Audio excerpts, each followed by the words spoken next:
ఈరోజు స్కూల్కి వెళ్ళి మళ్ళీ హోంవర్క్ చేసుకొని వచ్చినాం ఇంటికి. మళ్ళీ హోంవర్క్ చేసుకుంటాం ఇంటికి వచ్చి. బాయ్. హోంవర్క్ చేసుకో.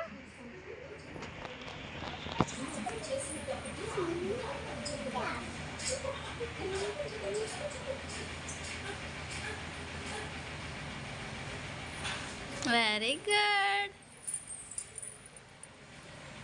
నువ్వే చేసినావా ఇవన్నీ? Very good సుశీరా.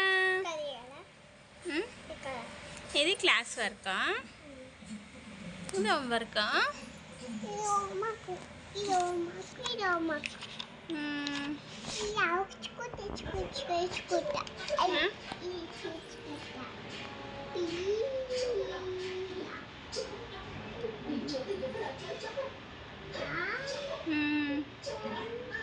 వెరీ గుడ్ చిట్టి తల్లి.